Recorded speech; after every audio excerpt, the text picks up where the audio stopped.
Hi all, അസ്സലാമു അലൈക്കും. Welcome back to Silnas kitchen. ഇന്നത്തെ റെസിപ്പി മുട്ട കൊണ്ട് വെറൈറ്റി ടേസ്റ്റി ആയിട്ടുള്ള ഒരു അടിപൊളി ഈവനിങ് സ്നാക്സിൻ്റെ റെസിപ്പിയാണ്. കുട്ടികൾക്കും മുതിർന്നവർക്കും ഒരുപോലെ ഇഷ്ടാവുന്ന അടിപൊളി ടേസ്റ്റി ആയിട്ടുള്ള ഒരു റെസിപ്പിയാണിത്. അതുകൊണ്ട് തന്നെ ഈ വീഡിയോ സ്കിപ്പ് ചെയ്യാതെ മുഴുവനായിട്ടും കണ്ടേക്കണേ. എന്നാൽ മാത്രമേ ഞാനിതെങ്ങനെയാണ് തയ്യാറാക്കി എന്നുള്ളത് നിങ്ങൾക്ക് മനസ്സിലാവുള്ളൂ. റെസിപ്പിയിലോട്ട് കിടക്കുന്നതിന് മുമ്പായി സിൽനാസ് കിച്ചൺ ചാനൽ ആദ്യമായിട്ട് കാണുന്നവരാണെങ്കിൽ പ്ലീസ് ഒന്ന് സബ്സ്ക്രൈബ് ചെയ്തേക്കണേ.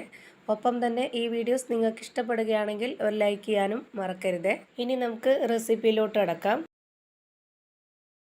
അപ്പോൾ ആദ്യം തന്നെ ഈ ഒരു റെസിപ്പി തയ്യാറാക്കുന്നതിന് വേണ്ടിയിട്ട് ഒരു അര കപ്പ് അളവിൽ പാലെടുത്തിട്ട് ഇതുപോലൊരു പാത്രത്തിലേക്ക് ഒഴിച്ചു കൊടുക്കുന്നുണ്ട്. പശുവിൻ പാലാണ് ഒഴിച്ചു കൊടുത്തിട്ടുള്ളത്. ഇനി ഇതിലേക്ക് ഒരു കോഴിമുട്ട പൊട്ടിച്ചൊഴിച്ചു കൊടുക്കാം. ഇനി ഇതുപോലെ ഒരു സ്പൂൺ അളവിൽ പാൽപ്പൊടിയാണ് ഇതിലേക്ക് ഇട്ട് കൊടുക്കുന്നത്. അടുത്തതായി ഇതിലേക്ക് ആവശ്യത്തിനുള്ള ഉപ്പിട്ട് കൊടുക്കാം. ഇനി ഇതുപോലെ ഒരു ചെറിയ സ്പൂൺ അളവിൽ ഒരു സ്പൂൺ പഞ്ചസാരയും ഒരു നുള്ള് സോഡാപ്പൊടിയും കൂടെ ഇട്ട് കൊടുത്തിട്ടുണ്ട്. അടുത്തതായി ഇതിലേക്ക് ഒരു സ്പൂൺ ഓയിലാണ് ഒഴിച്ചു കൊടുക്കുന്നത്. ഇനി ഇത് ഒരു വിസ്ക് വെച്ചിട്ട് നന്നായിട്ടൊന്ന് ഇളക്കി യോജിപ്പിച്ച് കൊടുക്കുന്നുണ്ട്. ബീറ്റർ ഉണ്ടെങ്കിൽ ബീറ്റർ വെച്ച് ചെയ്തെടുത്താലും മതി. ഇത് നന്നായിട്ട് മിക്സായി കിട്ടിയാലേ നമ്മൾ ഉണ്ടാക്കിയെടുക്കുന്ന ആ ഒരു പലഹാരം കറക്റ്റ് ഒരു പരുവത്തിൽ കിട്ടുള്ളൂ. ഞാനിപ്പോൾ ഇതാ ഈ ഒരു വിസ്ക് വെച്ചിട്ട് നന്നായിട്ട് ബീറ്റ് ചെയ്തെടുത്തിട്ടുണ്ട്. ഇനി ഇതിലേക്ക് വേണ്ടത് മൈദയാണ്. ഞാനിപ്പോൾ ഇവിടെ 250 ml കപ്പിൻ്റെ അളവിൽ 2 കപ്പ് നിറയെ മൈദ എടുത്തിട്ടുണ്ട്. ഇത് വേണമെങ്കിൽ നമുക്ക് ഗോതമ്പ് പൊടിയിൽ ചെയ്തെടുക്കണമെങ്കിൽ അങ്ങനെ ചെയ്തെടുക്കാം. പക്ഷേങ്കിൽ ഏറ്റവും കൂടുതൽ ടേസ്റ്റും നല്ല കറക്റ്റ് ഒരു പരുവത്തിൽ വരുന്നതും നമ്മുടെ ഈ ഒരു മൈദമാവിൽ ചെയ്തെടുക്കുമ്പോഴാണ്. ഇനി കൈവച്ച് നമുക്ക് ഈ മാവ് നന്നായിട്ടൊന്ന് യോജിപ്പിച്ചെടുക്കണം. ഇപ്പോൾ ഇതിനൊരു നനവ് പോരാതെ വന്നിട്ടുണ്ട്. ഇനി നമുക്ക് ഇതിലേക്ക് ഒരു അര കപ്പ് അളവിൽ വെള്ളമാണ് ഒഴിച്ചു കൊടുക്കേണ്ടത്. പാല് നല്ല കട്ടിപ്പാലായതുകൊണ്ട് തന്നെ നമുക്ക് ഇതിലേക്ക് ഇനി വെള്ളം ഒഴിച്ചു കൊടുത്താലും കുഴപ്പമൊന്നുമില്ല. ഒരു അര കപ്പ് അളവിലാണ് ഞാനിപ്പോൾ വെള്ളം ഒഴിച്ചു കൊടുത്തിട്ടുള്ളത്. സാധാരണ നമ്മൾ മൈദാമാവ് കുഴച്ചെടുക്കുന്ന രീതിയിൽ നല്ല ടൈറ്റ് ആക്കിയിട്ട് കുഴച്ചെടുക്കേണ്ട ആവശ്യമില്ല. കുറച്ച് ലൂസായിട്ടാണ് ഈ മാവ് കുഴച്ച് റെഡിയാക്കിയിട്ട് എടുക്കേണ്ടത്. ഇതുപോലെ കുഴച്ചിട്ടെടുക്കുമ്പോഴത്തേക്ക് കയ്യിൽ ഒട്ടിപ്പിടിക്കുന്ന ആ ഒരു പരുവം വരുമ്പോഴത്തേക്ക് ഇതിലേക്ക് കുറച്ച് ഓയിൽ ഒഴിച്ചു കൊടുക്കുക. എന്നിട്ട് വീണ്ടും ഇതുപോലെ കുഴച്ചിട്ടെടുക്കാം. ഇച്ചിരി ലൂസായതുകൊണ്ടാണ് നമ്മുടെ മാവ് ഇതുപോലെ ഇരിക്കുന്നത്. ഇതാണ് കറക്റ്റ് പരുവം. ഇനി നമുക്കിതൊന്ന് റെസ്റ്റ് ചെയ്യാനായിട്ട് മാറ്റി വെച്ചിരിക്കാം. ഒരു 1.5-2 മണിക്കൂറോളം ഇത് റെസ്റ്റ് ചെയ്യാനായിട്ട് വെച്ചിരിക്കണം. ഇനി അടുത്തതായിട്ട് ഇതിലേക്ക് വേണ്ടത് ഉരുളക്കിഴങ്ങാണ്. അപ്പോൾ അതിനായിട്ട് ഞാൻ 2 ഉരുളക്കിഴങ്ങ് ഇവിടെ കുക്കറിൽ വേവിച്ചതിന് ശേഷം തൊലിയൊക്കെ കളഞ്ഞെടുത്തിട്ടുണ്ട്. ഇനി ഇത് നന്നായിട്ടൊന്ന് ഇതുപോലെ ഒരു ഫോർക്ക് സ്പൂൺ വെച്ചിട്ട് ഉടച്ചെടുക്കാവുന്നതാണ്. അപ്പോൾ ഞാനിതാ ഇതുപോലെ 2 ഉരുളക്കിഴങ്ങും നന്നായിട്ട് ഉടച്ചെടുത്തിട്ടുണ്ട്. ഇനി ഇതിലേക്ക് വേണ്ടത് മുട്ടയാണ്. ഞാനൊരു 5 കോഴിമുട്ടയാണ് ഇതിലേക്ക് പൊട്ടിച്ചൊഴിച്ചു കൊടുക്കുന്നത്. ഇതുപോലെ 2 ഉരുളക്കിഴങ്ങിന് വേണ്ടി എടുക്കേണ്ടത് 5 കോഴിമുട്ടയാണ്. ഇനി ഇതിൽ കൂടുതൽ ഉരുളക്കിഴങ്ങ് എടുക്കുകയാണെങ്കിൽ അതിനനുസരിച്ച് മുട്ടയുടെ അളവും കൂട്ടിയെടുക്കേണ്ടതാണ്. ഇനി ഇതിലേക്കൊരു വലിയ സവോള ഇതുപോലെ പൊടിയായിട്ട് അരിഞ്ഞിട്ടുള്ളത് ഇട്ട് കൊടുക്കുന്നുണ്ട്. അടുത്തതായി ഇതുപോലെ പൊടിയായിട്ട് തന്നെ അരിഞ്ഞെടുത്തിട്ടുള്ള ഒരു 3 പച്ചമുളകും 3 ഉണക്കമുളകുമാണ് ഇതിലേക്ക് ഇട്ട് കൊടുക്കുന്നത്. പിന്നെ കുറച്ച് കറിവേപ്പിലയും കൂടെ ഇട്ട് കൊടുക്കാവുന്നതാണ്. ഇനി ഇതിലേക്കൊരു 1/4 സ്പൂൺ ഗരം മസാല പൊടിയും ഒരു അര സ്പൂൺ അളവിൽ കുരുമുളക് പൊടിയും ഇട്ട് കൊടുക്കാം. പിന്നെ ഇതിലേക്ക് ആവശ്യത്തിനുള്ള ഉപ്പും കൂടെ ചേർത്ത് കൊടുത്തിട്ട് ഇത് നന്നായിട്ടൊന്ന് ഇളക്കി യോജിപ്പിച്ച് കൊടുക്കാം. ഇതിലേക്ക് ഇനി വേറെ മുളക് പൊടി, മഞ്ഞൾപ്പൊടി, പെരിഞ്ചീരപ്പൊടി അങ്ങനെ ഒന്നും ഇട്ട് കൊടുക്കുന്നില്ല. ഇത് ഇട്ട് കൊടുക്കുമ്പോൾ തന്നെ ഇതിന് അത്യാവശ്യത്തിന് നല്ല എരിവും നല്ലൊരു ടേസ്റ്റും കിട്ടുന്നുണ്ട്. ഇനി വേണമെന്നുള്ളവർക്ക് ചേർത്ത് കൊടുക്കാം, കുഴപ്പമൊന്നുമില്ല. ഇപ്പോൾ ഇതാ ഈ ഒരു മിക്സ് റെഡിയായി കിട്ടിയിട്ടുണ്ട്. ഇനി ഇതൊന്ന് റെഡിയാക്കിയിട്ടെടുക്കാൻ വേണ്ടിയിട്ട് ഞാനിവിടെ സ്റ്റൗവിലേക്ക് ഒരു പാൻ വെച്ച് ഫ്ലെയിം ഓൺ ആക്കി കൊടുത്തിട്ടുണ്ട്. അതിലേക്ക് കുറച്ച് ഓയിൽ ഒഴിച്ചു കൊടുത്തതിന് ശേഷം ഒന്ന് സ്പ്രെഡ് ചെയ്ത് കൊടുക്കാം. നല്ലപോലെ ചൂടായി പോയ പാനാണെന്നുണ്ടെങ്കിൽ ഒന്ന് ലോ ഫ്ലെയിമിൽ ഇട്ട് കൊടുക്കണം. എന്നിട്ട് വേണം ഇതുപോലൊരു കയ്യിൽ ഇതിലേക്ക് ഒഴിച്ചു കൊടുക്കാനായിട്ട്.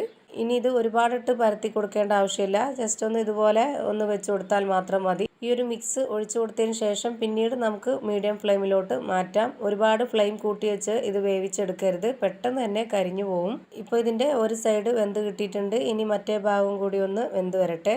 ഇപ്പോൾ ഇതിൻ്റെ 2 സൈഡും വെന്ത് കിട്ടിയിട്ടുണ്ട്. ഇതാണ് ഇതിൻ്റെ കറക്റ്റ് പരുവം. ഇനി നമുക്കിത് പാനിൽ നിന്നും എടുത്തു മാറ്റാം. വീണ്ടും ഇത് ലോ ഫ്ലെയിമിൽ ഇട്ട് കൊടുത്തിട്ട് വേണം ഇതിലേക്ക് ഓയിൽ ഒഴിച്ചു കൊടുക്കാനും ഇതൊന്ന് നന്നായിട്ട് സ്പ്രെഡ് ചെയ്ത് കൊടുക്കാനും. എന്നിട്ട് വീണ്ടും ഇതിലേക്ക് ഒരു കയ്യിൽ ഈ ഒരു മിക്സ് ഒഴിച്ചു കൊടുക്കാം. ഇതുപോലെ ഒഴിച്ചു കൊടുത്തതിന് ശേഷം പിന്നീട് അതൊരു മീഡിയം ഫ്ലെയിമിലേക്ക് മാറ്റിയതിന് ശേഷം ഇത് വേവിച്ചെടുക്കണം. ഇപ്പോൾ ഇതിൻ്റെ ഒരു സൈഡ് വെന്ത് കിട്ടിയിട്ടുണ്ട്. ഇനി ഇതൊന്ന് തിരിച്ചിട്ട് കൊടുക്കാം. ഒരുപാട് സമയമൊന്നും വേണ്ട, വളരെ പെട്ടെന്ന് തന്നെ ഇത് വെന്ത് കിട്ടും. ഇത് കണ്ടില്ലേ, ഇപ്പോൾ ഇതിൻ്റെ 2 സൈഡും വെന്ത് കിട്ടിയിട്ടുണ്ട്. ഇനി നമുക്ക് ഇതും ഈ ഒരു പാനിൽ നിന്ന് എടുത്തു മാറ്റാം.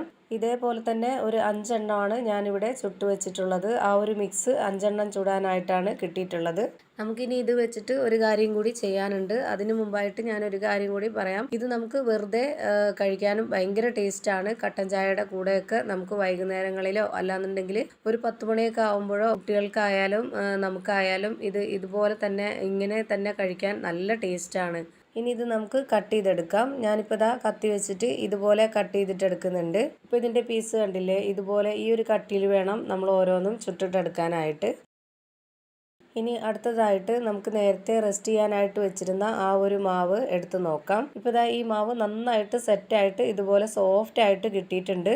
അപ്പോൾ ഈ ഒരു പലഹാരം തയ്യാറാക്കാനായിട്ട് മാവ് ഇതേപോലെ വേണം റെഡിയാക്കി എടുക്കാനായിട്ട്. ഇതാണ് ഇതിൻ്റെ കറക്റ്റ് പരുവെന്ന് പറയുന്നത്. ഇനി അടുത്തതായി നമ്മൾ ഉണ്ടാക്കിയെടുക്കുന്ന പലഹാരം എത്ര വലിപ്പത്തിലാണോ വേണ്ടത് അതിനനുസരിച്ച് മാവ് ഇതിൽ നിന്ന് എടുക്കാവുന്നതാണ്. മാവ് ഇതുപോലെ എടുക്കുന്നതിന് മുമ്പായി കയ്യിൽ കുറച്ച് ഓയിലോ എണ്ണയോ ഒന്ന് സ്പ്രെഡ് ചെയ്യണം. ഞാനിപ്പോൾ ഈ ഒരു വലിപ്പത്തിലുള്ള ഒരു ബോൾസ് ആക്കിയിട്ടാണ് എടുത്തിട്ടുള്ളത്. ഇനി ഇതുപോലൊരു ബോർഡ് എടുത്തിട്ട് അതിലേക്ക് കുറച്ച് ഓയിലൊന്ന് സ്പ്രെഡ് ചെയ്ത് കൊടുത്തതിന് ശേഷം അതിലേക്ക് ഈ ഒരു ബോൾസ് വെച്ച് കൊടുക്കാം. ഇനി ഇത് കൈവച്ച് പ്രസ് ചെയ്ത് ഇതുപോലെ ഒന്ന് പരത്തിയെടുക്കാം. ഒരുപാട് വലിപ്പത്തിൽ പരത്തണ്ട, ഇതുപോലെ ഈ ഒരു ഷേപ്പിൽ റെഡിയാക്കിയിട്ട് എടുത്താൽ മതി. ഇനി ഇതിലേക്ക് നേരത്തെ കട്ട് ചെയ്ത് വെച്ചിട്ടുള്ളതിൽ നിന്നും ഒരു പീസ് എടുത്ത് ഇതുപോലെ വെച്ച് കൊടുത്തിട്ട് നന്നായിട്ടൊന്ന് ഈ ഒരു ഷേപ്പിലാക്കി എടുക്കണം. ഇതേ ഷേപ്പിൽ തന്നെ റെഡിയാക്കി എടുക്കണമെന്നൊന്നുമില്ല, ഓരോരുത്തർക്കും എങ്ങനെയാണോ ഇഷ്ടം അതിനനുസരിച്ച് റെഡിയാക്കിയിട്ട് എടുക്കാം. ഭയങ്കര സിമ്പിളായിട്ട് തയ്യാറാക്കി എടുക്കാൻ പറ്റുന്ന ഒന്നാണ്. മാവൊക്കെ നല്ല ലൂസായിട്ടിരിക്കുന്നത് കൊണ്ട് നമുക്ക് ഒരുപാടിട്ട് കുഴച്ച് പരത്ത് അങ്ങനത്തെ ഒന്നും ആവശ്യമില്ല. പെട്ടെന്ന് തന്നെ ഇത് റെഡിയാക്കി എടുക്കാൻ പറ്റും. അപ്പോൾ ഞാനിപ്പോൾ ഇത് ഈ ഒരു ഷേപ്പിൽ റെഡിയാക്കി എടുത്തിട്ടുണ്ട്. ഇനി ഇതേപോലെ തന്നെ എല്ലാ മാവിലും ചെയ്തിട്ടെടുക്കുന്നുണ്ട്.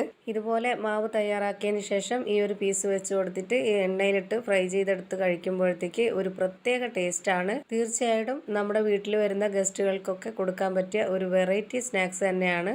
അപ്പോൾ ഞാനിതാ ഇതേപോലെ റെഡിയാക്കി എടുത്തിട്ടുള്ളത് ഇനി ചൂടായ എണ്ണയിലേക്ക് ഇട്ടൊന്ന് ഫ്രൈ ചെയ്തെടുക്കുന്നുണ്ട്. ഫ്ലെയിം കൂട്ടി വെക്കരുത്, വെച്ച് കഴിഞ്ഞാൽ പെട്ടെന്ന് തന്നെ ഇത് പുറമേ പെട്ടെന്ന് തന്നെ കരിഞ്ഞിട്ട് അകമൊന്നും വേവാതെ പോവും. അതുകൊണ്ട് ലോ ടു മീഡിയം ഫ്ലെയിമിലിട്ടിട്ട് വേണം ഇത് വേവിച്ചെടുക്കാനായിട്ട്. പിന്നെ നമ്മൾ ഇതിന് മുകളിലേക്ക് ഇതുപോലെ എണ്ണ കോരി ഒഴിച്ചു കൊടുക്കുകയാണെന്നുണ്ടെങ്കിൽ നന്നായിട്ട് ഈ ഒരു പലഹാരം പൊങ്ങി വരും. അപ്പോൾ ഇത് കാണാനും തന്നെ നല്ല ഭംഗിയായിരിക്കും, അതുപോലെ കഴിക്കാനും നല്ല സോഫ്റ്റ് ആയിട്ട് നല്ല അടിപൊളി ഒരു പലഹാരമായിട്ട് കിട്ടും. ഇതിൻ്റെ പുറമേ നല്ല ക്രിസ്പി ആയിട്ടാണ് ഇരിക്കുക, അകം നല്ല സോഫ്റ്റ് ആയിട്ടിരിക്കും. ഇപ്പോൾ ഞാൻ ഈ ഒരു പലഹാരം തിരിച്ചും മറിച്ചും ഇട്ട് കൊടുത്ത് നന്നായിട്ട് വേവിച്ചെടുത്തിട്ടുണ്ട്. ഇനി നമുക്കിത് എണ്ണയിൽ നിന്ന് കോരി മാറ്റാം. ഇതധികം എണ്ണയൊന്നും കുടിക്കാത്ത നല്ലൊരു പലഹാരമാണ്. അപ്പോൾ ഇതേപോലെ തന്നെ ഞാനിവിടെ എല്ലാം തന്നെ ഫ്രൈ ചെയ്ത് മാറ്റിയിട്ടുണ്ട്.